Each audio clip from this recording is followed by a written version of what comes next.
El encuadre y la composición visual no son simples recursos técnicos, son guías invisibles que dirigen la atención y construyen el significado y adaptan el uso del espacio a las nuevas narrativas actuales. Por esto, este trabajo sostiene la tesis de que el encuadre central ha ganado un espacio relevante en el ámbito publicitario y cultural del último tiempo. A continuación, se examinará cómo esta estructura simétrica ha cobrado fuerza, analizando su impacto y evolución a través de la fotografía, cinematografía y el arte para entender su relevancia en la publicidad actual. El encuadre puede ser formado natural o artificialmente. Establece conexiones visuales, relaciones entre líneas y formas, geometrías de la imagen e incluso añade profundidad y dimensión a esta, creando una sensación de tridimensionalidad que permite a los espectadores experimentar la escena con mayor intensidad y sentirse atraídos por la imagen, evocando una respuesta emocional en el espectador. Un ejemplo de esto es el uso del encuadre central por el artista Caspar David Friedrich en su obra Caminante sobre el mar de nubes. Haciendo una denotación de la pintura podemos observar a un hombre de espaldas posicionado centralmente en la obra. Tiene cabello rubio y lleva prendas de una tonalidad azulada.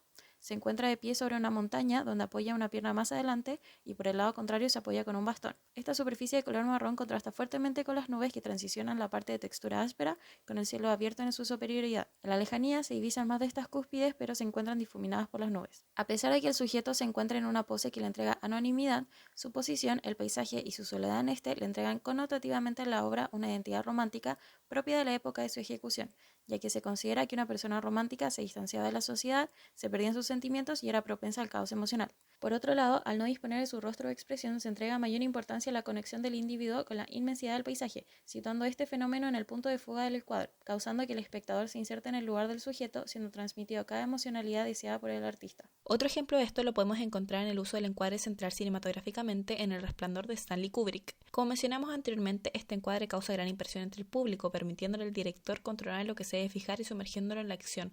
Otra de las características es que crea balance y armonía en la imagen, a veces creando un orden muy perfecto, el cual puede transmitir una sensación de inquietud o incomodidad. En la mayoría de sus películas, considerando esta, Kubrick presta gran detalle al uso continuo de este encuadre, prefiriendo evitar el movimiento de la cámara y personajes, pero cuando este es necesario hace uso de sus tomas de seguimiento, preocupándose de que los personajes se mantengan centrados mientras se mueven por el entorno.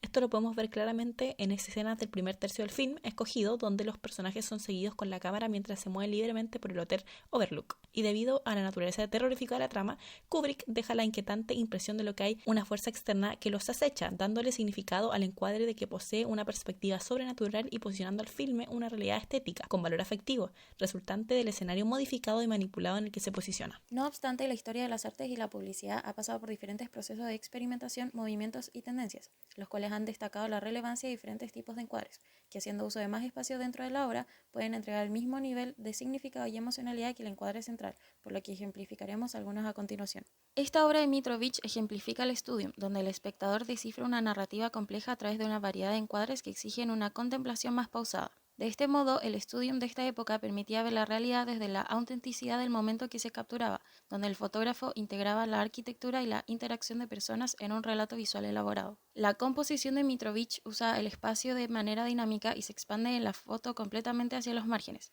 En esta época, las imágenes se producían principalmente para la apreciación artística y el archivo, permitiendo que diversas técnicas estuvieran presentes en múltiples formatos sin la presión constante por la inmediatez de ahora. La fotografía contemporánea ha adoptado una teatralidad forzada y artificial, impuesta por las dinámicas de las redes sociales y la publicidad digital.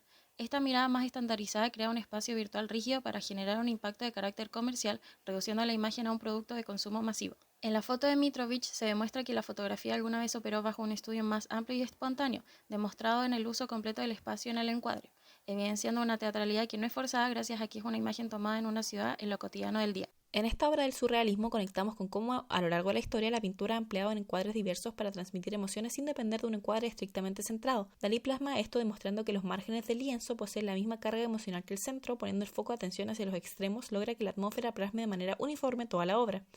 El lienzo presenta distintos tonos café, azules y blancos que estructuran tres cisnes alineados en una orilla con tres troncos de árboles secos y sin hojas. El agua duplica estas formas, transformándolas en trompas y cuerpos de tres elefantes. A la izquierda se ubica una figura humana vestida con ropa oscura frente a un fondo de formaciones rocosas y un cielo con nubes. La construcción en esta obra es un mecanismo de selección personal para quien observa. El cuadro no impone un orden de lectura rígido, por lo que la ruta de exploración depende de la decisión individual del espectador, si comienza observando la orilla real, el reflejo del agua o los elementos de los costados, determinando así su propio ritmo para interpretar esta imagen surrealista.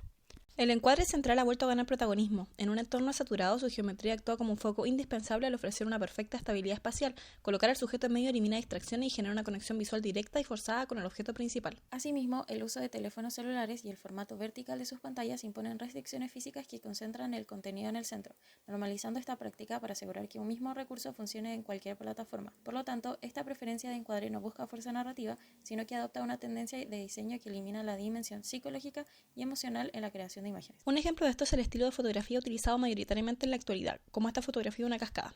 La imagen se adapta perfectamente a la estética que predomina en las redes sociales, sin embargo, aunque siga la estructura de este nuevo modelo cultural, es capaz de proyectar una emoción real que escapa de la automatización. Esto sucede gracias al punctum, elemento que impacta al observador. En esta foto el punctum se vislumbra en los detalles que el recorte digital no logró borrar, como la fuerza del agua golpeando la roca o la vegetación lateral, utilizando este concepto para transmitir la autenticidad de una vivencia real, eliminando en parcialidad la artificialidad. Es posible que la fuerza emocional de una imagen actual no dependa del encuadre central impuesto por las plataformas digitales, y que si una publicidad nos conmueve hoy en día se debe a la vigencia del punctum que apela directamente al espectador.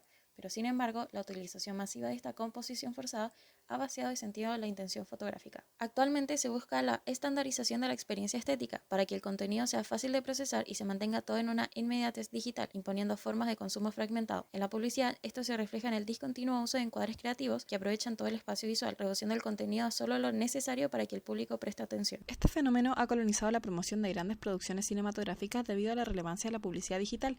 El tráiler de la película animada Hexed de Disney es un caso claro de esta transición, evidenciando cómo la industria adapta sus encuadres para los formatos de redes sociales. Esto se observa en los primeros planos simétricos donde el rostro de la protagonista ocupa el centro de la pantalla, en los planos detalle que suspenden objetos mágicos en el medio absoluto e incluso en los planos generales del reino, que organizan el paisaje como un fondo plano con la acción en la línea central. La lógica de estos planos responde al ritmo de su montaje narrativo. El tráiler avanza con cortes rápidos que reducen el tiempo de cada imagen en pantalla. En un entorno de alta velocidad, el usuario carece de tiempo para procesar composiciones complejas, exigiendo que el sujeto se ubique siempre al centro. A través de esta complementación entre planos simétricos y un montaje acelerado, el tráiler de Hexed demuestra cómo el encuadre central se ha consolidado en el ámbito publicitario actual, dedicado a formatos verticales, eliminando la búsqueda de efectos dramáticos profundos dentro de la narración, priorizando la necesidad de optimización y adaptación técnica a los mercados digitales contemporáneos. Es gracias a estas diversas piezas analizadas que podemos concluir que el encuadre central ya no se elige en gran medida por su valor artístico, sino como una regla impuesta que obliga a su cumplimiento debido a las tendencias actuales.